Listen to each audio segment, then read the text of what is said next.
Alright guys, so here's the review of the Happywatch. So you might think you've already seen this one, but you haven't. This is actually the second piece I've received from them. The first one is actually here, but we'll talk about that in a bit. Do a bit of a comparison between the two, what the differences are. Because the reason I picked this one up is because it is a different one to that. Not just different face, a few other differences as well. So I thought it'd be interesting to see what they are, how they compare, see what you prefer. And let's get down to it straight away. So starting with the box, because this is actually different as well. So you've got the Happywatch font there, which is different to the other one, and then we've got this logo pattern, whereas the previous one, it's got a different font and a different pattern. So I don't know if they actually change these depending on which watch you pick, or if they just update it every so often just to keep it fresh. But it is nice, I do like that. And then if we open it up, just pop the actual head of the watch to one side for a minute, and talk about what else you get in here. So we've got user manual in there, we're not bothered about that. Then we've got nice rubber or silicone strap, I'm not entirely sure which. Come on, focus. There we go. It's got the Happywatch on the keepers and also on the clasp, the buckle, sorry. And then we've got that logo pattern again across the whole length of the strap. And it is actually quick release as well, which is nice.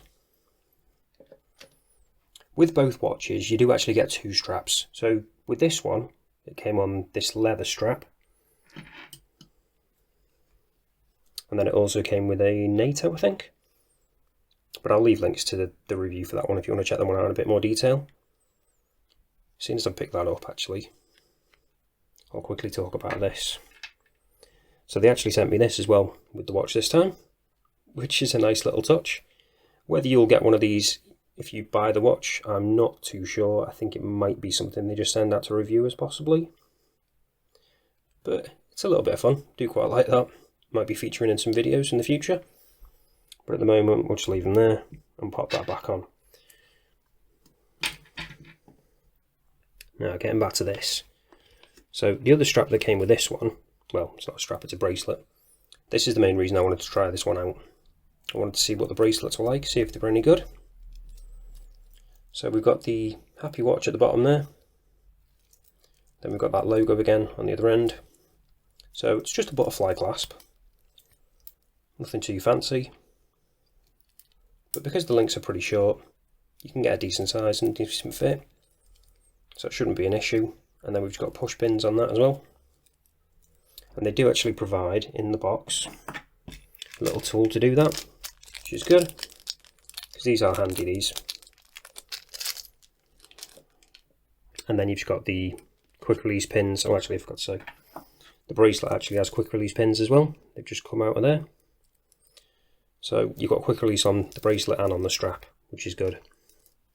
But I'll show you that in a minute. Just get all this out of the way. So here it is on the bracelet. And it does actually look really good. I do quite like it. It's a totally different look to the other one.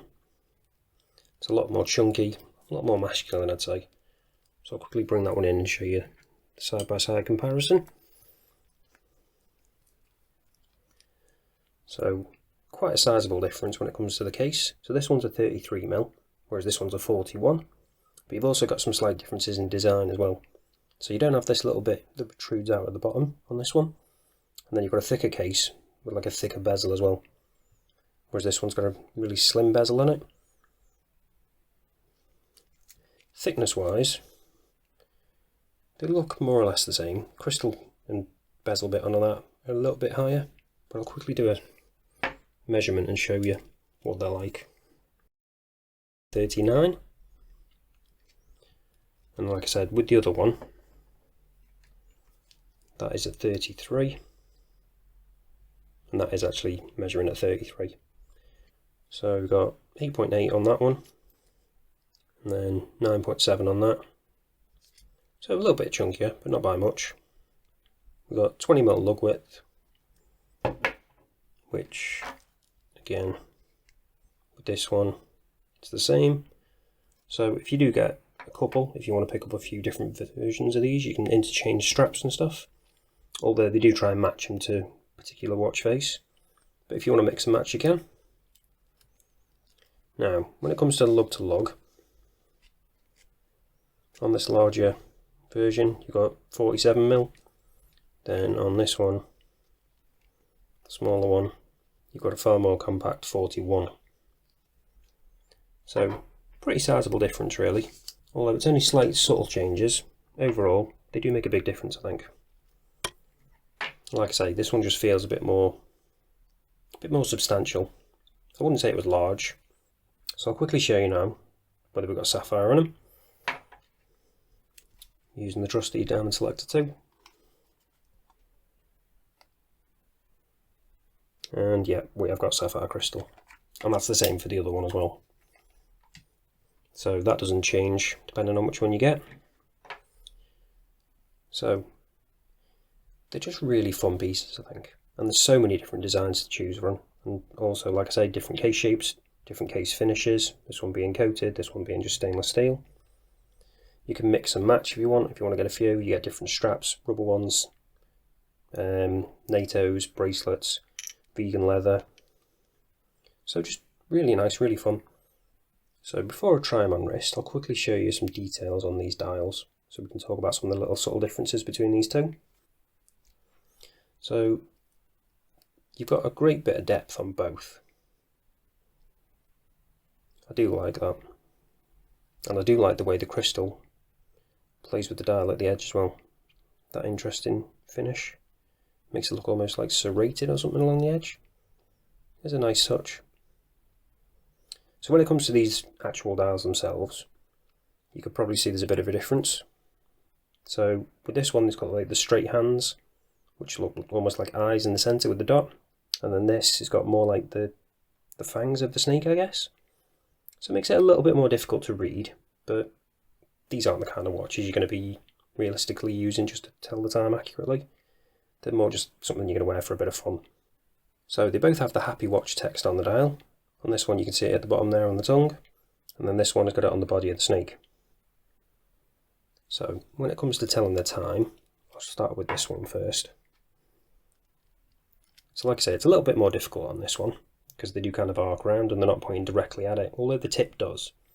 So you've got the 7 o'clock pointing to on this dial here, and then that one is pointing to 10 past, so it's 10 past 7 obviously. Now if I quickly bring the other one in and show you that.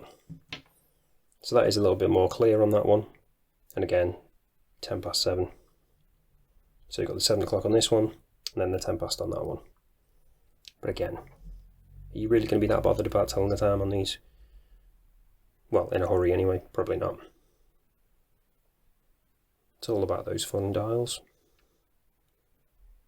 So I'll quickly show you what they're like on wrist now. We'll start with the smaller one, and then we'll finish with this one. So this is what the 33mm looks like on my 7-inch wrist, and this is on that vegan leather strap. So it does wear quite nicely. If anything, it's probably a little bit too small for me, I think, which is why I did want to try out the bigger one as well. But it does look good, and like I say, there's so many different designs, you're bound to find one that you like. But I'll show you now what the other one's like. So this is what the larger one looks like on the bracelet, and I do like this, it does look good. It is a little bit of a hair nipper, because you can probably see there, sometimes these gaps open up a bit, and you do catch your hair in there slightly. So that's something to be aware of if you do go with the bracelet option, if you've got really hairy wrists. But I've only had it do it a couple of times so far. And again, you've got that Happywatch there at the top, and then the logo at the bottom. And it does fit well. Managed to get a good fit on my 7-inch wrist. And like I say, because the links are so small, although it is a butterfly clasp only, you're probably going to be alright getting a decent fit. I'll quickly show you now what it's like on the other strap that came with it, the rubber one. And this is what it looks like on the rubber strap that you get with it as well. So again, does look good. Totally different look though. Probably a little bit more sporty, I'd say, with this kind of strap. But I do like both. Mainly wearing it on the bracelet, but I've worn it on this a little bit. Just with the weather at the moment being a bit hot, I'm not really that keen on wearing rubber straps. But just really interesting, fun pieces. So if you haven't checked them out already, and you didn't see my previous video, Links are down in the description as always. But that's it for this one, guys. Thanks for watching, and I'll see you in the next one.